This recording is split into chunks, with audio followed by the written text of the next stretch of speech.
Hello everyone, welcome to the Organic Agriculture webinar series. Today we are in discussion with Mr. Rohan Gunaratne, and today we are focused on talking about internal control systems. Welcome to the program, Mr. Rohan.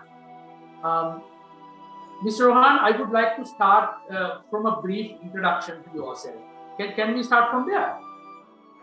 Yes, Sadhura. Actually, I did my basic degree at University of Peradeniya, Faculty of Agriculture. That was in 2003. Then I started my career with the agrochemical industry. Actually, I worked for two companies who are working with agrochemicals. Working with agrochemicals around 10 years, then I moved to this organic industry. And by now, I have worked for this organic industry more than 15 years. So being in this agrochemical industry, I think I got the main interest and the main motive to work to this organic industry. Thank you, Rohan. Now, Rohan, I want to understand internal control systems, so ICS systems, with reference to certification. When we look at certification, you have first-party certification, second-party certification, and third-party certifications. Now, where does this ICS systems fit in? Well, Chatura, actually, this certification, first-party certification, second-party certification, and third-party certification does not directly involve with the ICS, but as you explained, actually, there is a link between this third-party certification with this ICS systems. I will explain a little bit what is the first-party certification and second-party certification. First-party certification is actually when you are declaring in your own about your products or process, that is first-party certification. And with the second-party certification, your relative party declares about your process or product. That is second-party certification. And with the third-party certification, actually a third party, totally unknown party, is certify our processes and products. So that is the most accepted certification by now, and that is applicable for the organic industry as well. So with the third-party certification, yes, we do have a system called internal controlling system. But this is mostly relevant with this group certification thing. So when we are looking for a group certification, definitely we will have to work with an internal controlling system. Right, Ron. So why? So what's the importance of having an ICS system with respect to group certification? What does it bring out? Actually, Chatura, this small farmers certification thing is done mostly in this group certification manner, because this small farmers, they can't get their individual certification. We know that most of these certification processes are very expensive. So these small farmers cannot get them certified individually. So they have introduced a system calling this group certification. This group certification helps to minimize the number of farmers who are inspecting in a inspection cycle, and that also helps to reduce the number of samples we are analyzing per year. So by that way, they can reduce the cost of this certification. And I will explain you how the ICS can involve here. because if there is a small farmer group without an ICS, then the certification body has to inspect each and every farmer and sometimes take the samples from each and every farmer. So the responsibility of ICS is to bring a kind of inspection and monitoring system. So on behalf of the farmer group, so depending on their work, the certification body actually produce their work, and they are monitoring the activities of internal control system ICS. The certification bodies have to put minimum effort with the inspection, because they monitor the internal control system of a small farmer group. Right, Ram. Now, let's say I am an exporter or a processor, and I want to work with let's say a group of farmers, a cluster of farmers. Can you walk me through the process of setting up an ICS system? Because this could be very much interesting and very useful for a newcomer into the industry. Yeah. Chatura, for doing that, setting up an ICS, yes, we have to start with sometimes if the organization have that capability, maybe the owners, if they have some kind of a capability in setting up the policies, then they can initiate it, setting up these policies. Unless they have to recruit a ICS manager first of all, because there should be some person who is having the relevant knowledge and the relevant with the competencies. So they have to recruit a ICS manager first. Then the ICS manager's job is to setting up these principles or the policies and the procedures. So these procedures we have to take into a manual, because with this ICS we are monitoring a lot of parameters with the starting from the farmers' fields up to the final product and dispatching the final product. So we have to maintain all the procedures in a manual to monitor this each and every step. When we are talking about these steps, when we are looking at these steps, first we have to identify the land selection criteria. That means when a farmer wants to join with this organic practices and supplying goods to an entity, then the ICS, first of all, the ICS should select see whether these lands and the farmers are suitable to work in this organic system. So then actually if the lands are selected, then they have to collect all the relevant information about the lands and the crops available and the history of these lands. Especially the history means this the pesticide application of the land. So they have to monitor, take the records of all this information about the land, and then they have to apply for this certification matter. We have to send an application to our third-party certification bodies. Then actually after getting the certification is done,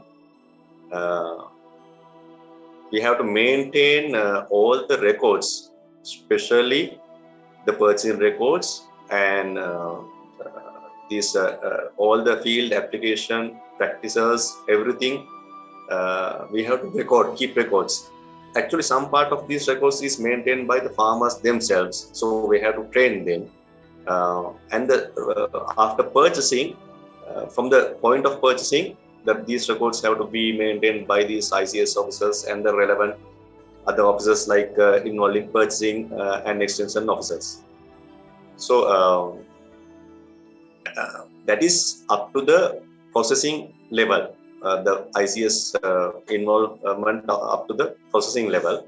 So even after taking these products into the processing factories, facilities, there is a whole chain of these monitoring steps.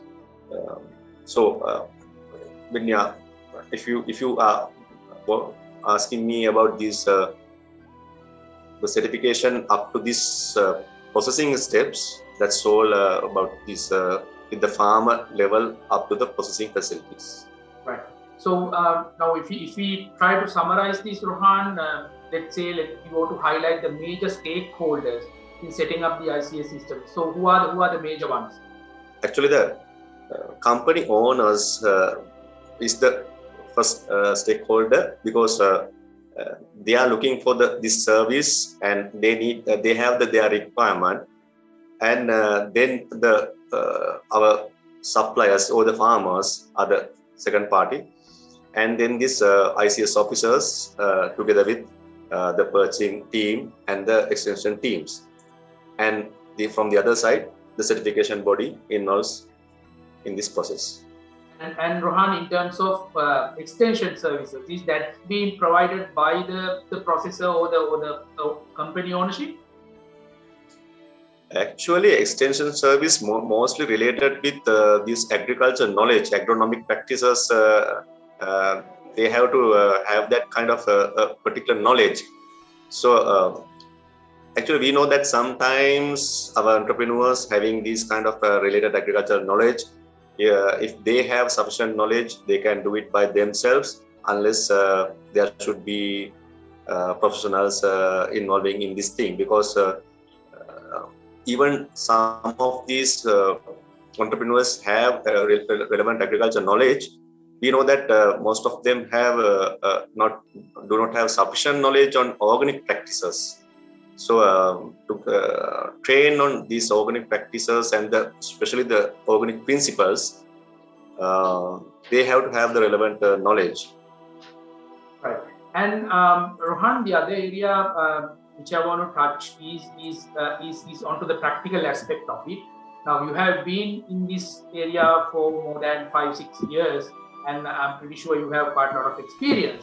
So in your experience, can you identify several major challenges that you face in terms of keeping a good ICS system running, and how you overcome them? Actually, the whole process is a kind of a challenge if you don't have sufficient knowledge and experience. Especially the experience counts more, because you know that when to practice this organic system, it's a very good advantage when you know something about these prohibited substances, that is agrochemicals. If you do not have sufficient knowledge on these agrochemicals, it's not difficult to control application of these prohibited substances. So when you know that there are farmers who are having real interest on engaging with these organic practices, but most of the people still they are looking for the extra money that they can get from this organic business. So it is easily they are vulnerable to do something illegal, or apply some prohibited substances. So to identify in such illegal applications, an ICS officer or an extension officer should have a sufficient knowledge on these agrochemicals. That is the biggest challenge I have seen, because most of the people coming into this organic industry, organic certification matters, they don't have this sufficient knowledge on these agrochemicals. And because actually, if a person is coming into this organic industry, they think that knowing this organic principle is sufficient, and sometimes they just study them and getting training on this organic principles, regulations, without focusing on the opposite side. Then actually these organic regulations are different from region to region, country to country, and so we have to study most of these regulations because there are different country regulations. I think that Chatura, that the organic regulations, some of the organic regulations are set by countries themselves, and some of these organic standards are private owned standards. So when we are working with international market, there are several requirements to these kind of different standards. So to work with the ICS, we should have a sufficient knowledge, and this also these private sector companies also, industry should have the sufficient knowledge on these different standards, how to handle these different standards. Right. And Rohan, in terms of training farmers, what are the challenges? Because I'm pretty sure, because you are talking about clusters of farmers, and if you look at a larger company, they are going to be like more than 200 or even 1,000 farmers, right, working together. So getting them organized to adhere to all these standards and all that, and getting them aligned to an ICS system is not an easy task. So how hard is it to manage these farmer groups? Yeah, it's a kind of a challenge to train a large farmer group. It's not easy because that the training elders is a different subject. I think that, but the farmers, most of the Sri Lankan farmers do not like to. This education, going after education, they do not like to sitting in the long training sessions. So we have to do it with a different tactics actually. Sometimes we have to do the training with on their field. So if you have a sufficient knowledge, sometimes when you are walking through their fields, even for a few minutes, like for 10 minutes, if we can walk through their fields, then we can train them in that time as well. So that is how what we are mostly doing, rather than getting them to one place and doing a formal kind of training sessions. We are trying to do that, giving some ideas in practical level while being with them in their own fields. But actually, sometimes we do have to have this formal kind of trainings as well, because sometimes this documentation like things and some special technical matters, we have to take some time and do the training. And we have to understand the level of understanding of these farmers, unless that, that some of our officers, when they are training to farmers, they used to, they are using more technical jargons, and sometimes farmers do not understand the language then. So we have to select the most simple language with them and try to train these highly technical matters. So, Rohan, you touch upon a very important point, which is about pesticides and agrochemicals. Yeah. This is something we have been testing for the longest time when it comes to non-conformity issues and all that. But is the industry changing now? Are they looking for new information? Yeah, actually, it's really we are facing a lot of challenges with these changes and current updates. Actually, uh, that is not because of these changes of regulations. Obviously, we are facing the changes of regulations as well. But with these technologies, especially with these analysis technologies with the laboratories, we are facing challenges day by day, because actually earlier we were getting these lab reports mostly about major pesticides like glyphosate or tebuconazole, fungicides, maybe insecticides, maybe weedicides.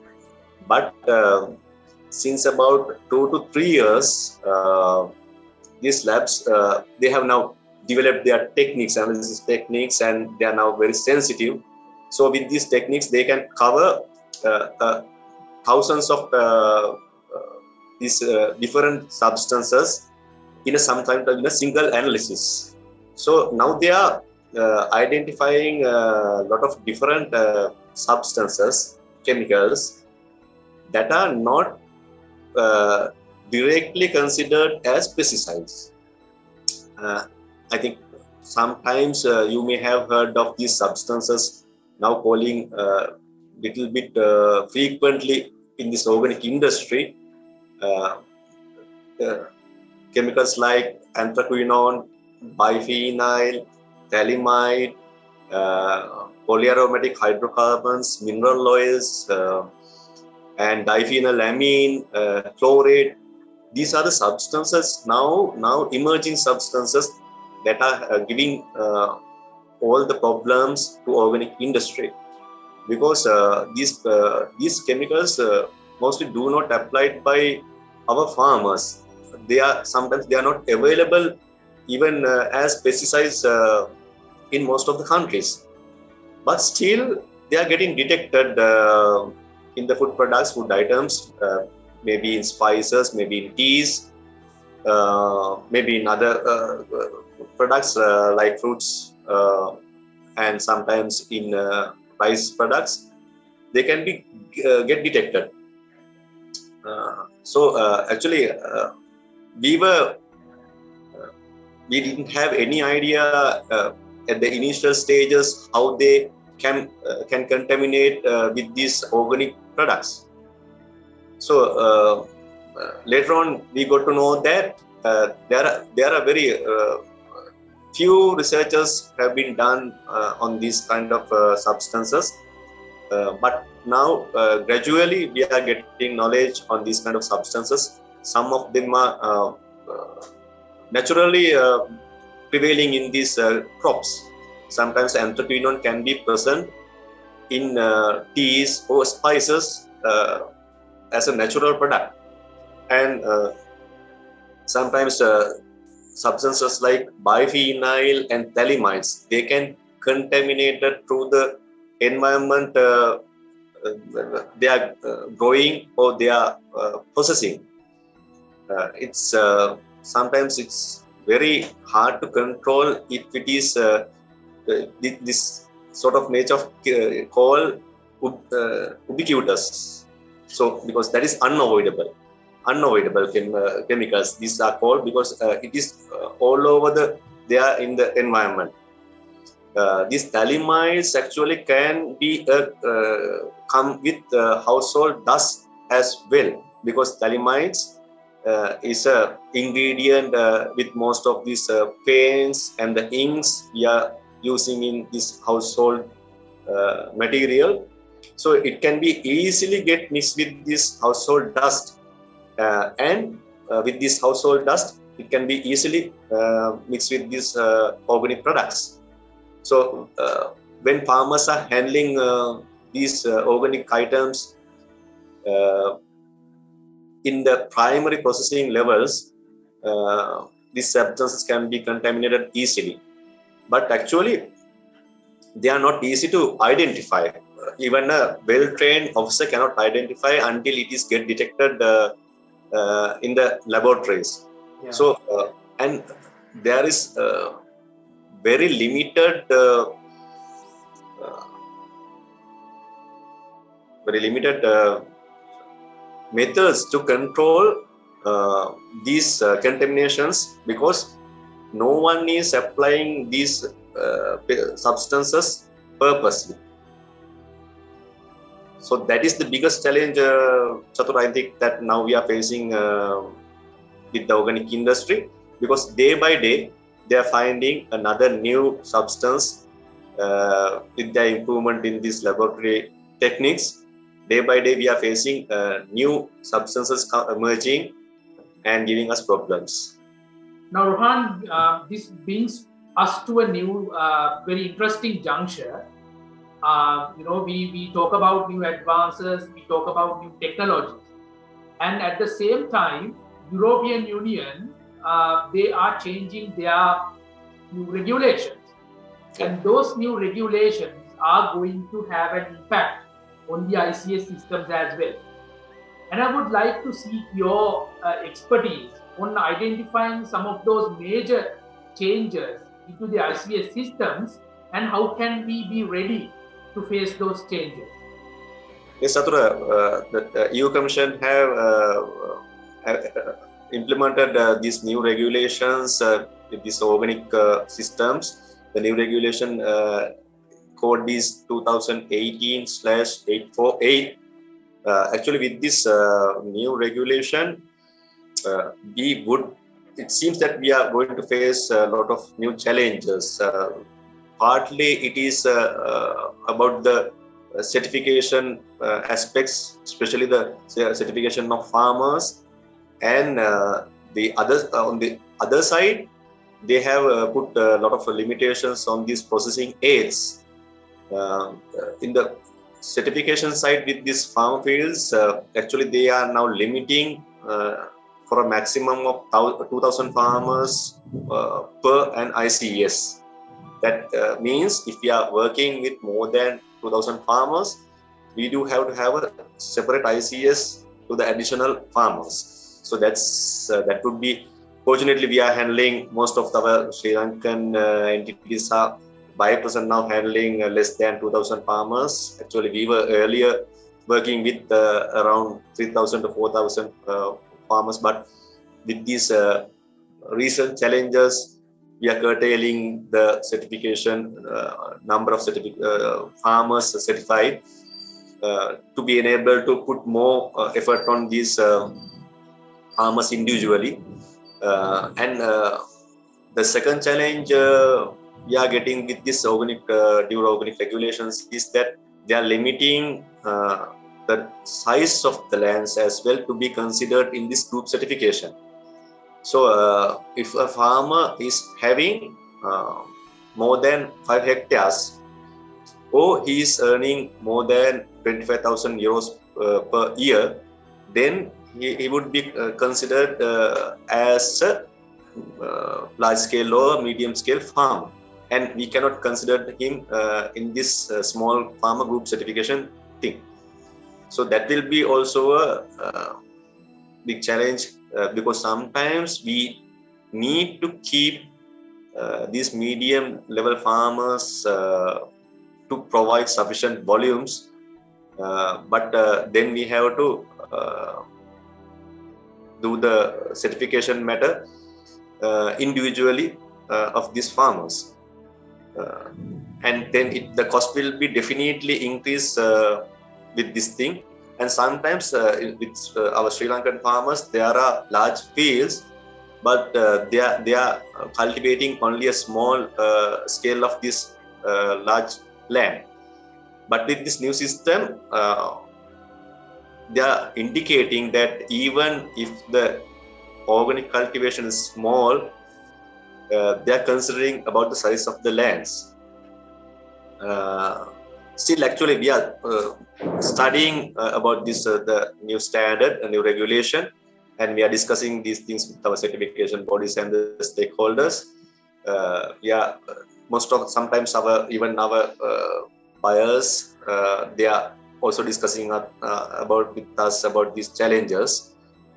And also, when you are moving into these processing aids, earlier they were allowed to use if we do not have if there is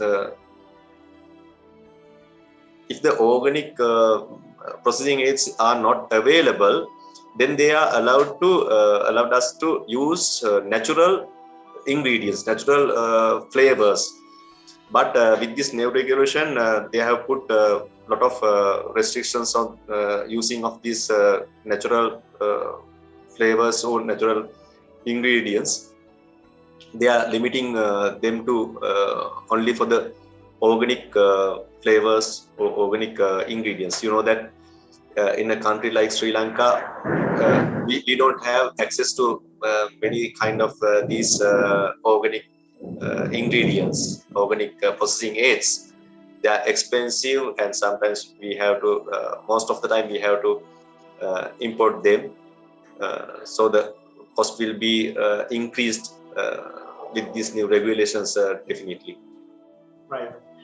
Thank you, Rohan. I mean, because that's going to be very important for people who are trying to come into the industry, you know, as exporters and as processors who are trying to implement ICS systems.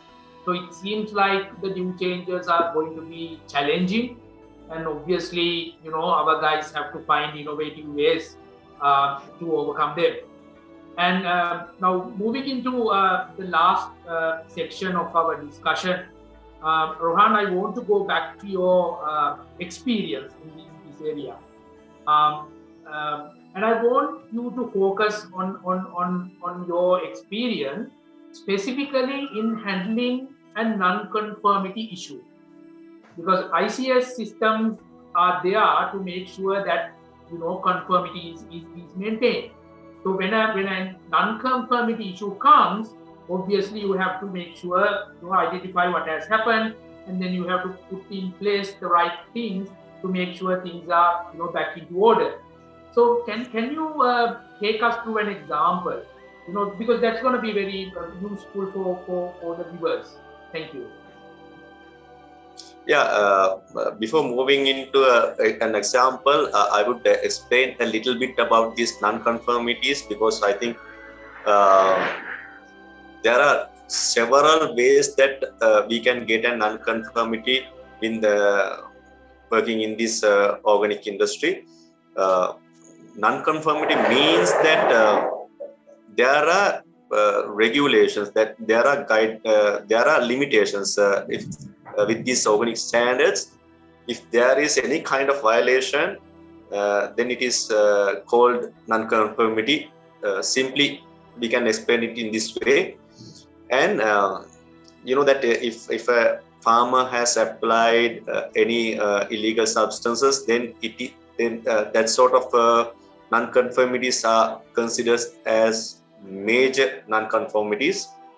And when there is error in documentation like thing, then it is called as a minor non-conformity.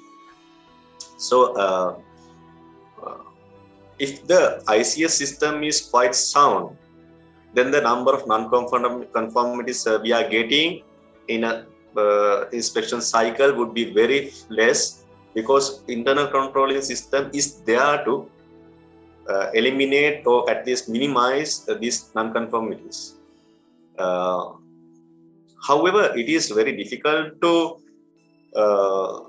getting these totally controlling these non-conformities, because even for a well-trained eye, you won't be able to identify some of these non-conformities. So every time we are facing an audit, or every time we are doing our internal audits, we can identify some sort of non-conformities at somewhere of this whole chain.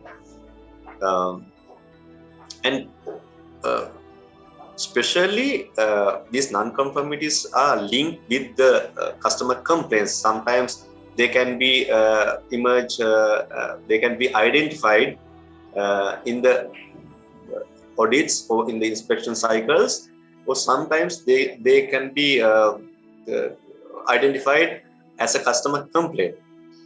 I will explain you one special scenario we are faced with these customer complaints. As I mentioned you, now the laboratories are identify these new chemicals, new substances. I mentioned one chemical as diphenylamine. So once one of our clients identified this diphenylamine with one of our T lots. So when we received this complaint, we were surprised to see because we didn't have identified these particular substances in our T lot analysis. Actually, we are analyzing almost all the T lots we are getting. That is about 100% analysis we are doing with our all T lots. And also these our certification bodies take samples from the fields as well. So we have not found anywhere from this analysis this particular substance diphenylamine. So when we receive a complaint with the final product, that's why we got surprised with this new chemical. So we started going through all our steps again and try to identify where we have gone wrong, where was the non-conformity. We started a whole investigation, analyzing different levels again and again, did a series of analysis, and ultimately we were understood that this particular chemical substances can be an ingredient of the paints, like I mentioned as this phthalimide, and it can be contaminated with the tea bag tag in the tea bag. So because this tag is continuously touching the tea bags, these tea bags are transparent, so some chemical can go to this material,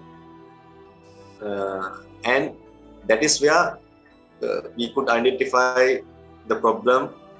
And so you know that it is not easy to identify this kind of non-conformities for a regular investigation or regular monitoring system. We can identify these kind of non-conformities prevailing in our processing lines or the production chains, unless we will be identify them with the customer complaints, and we will face a lot of damages and huge losses due to such non-conformities. Thank you, Rohan. Thank you for sharing that information, because I mean it shows there can be a lot of places unintentionally at the end of the day can cause a non-conformity issue, regardless of how rigid your ICS system is. So through our discussion, we talked about the importance of ICS systems and the steps involved in setting up an ICS system. We talked about new developments in the testing area. We talked about new regulations, and then Rohan and you shared some stories as well. So this is going to be very valuable information for the viewers. Thank you very much for joining with us and sharing this information. And those who viewed us, thank you for joining, and we hope to see you again with a brand new episode soon. Thank you very much.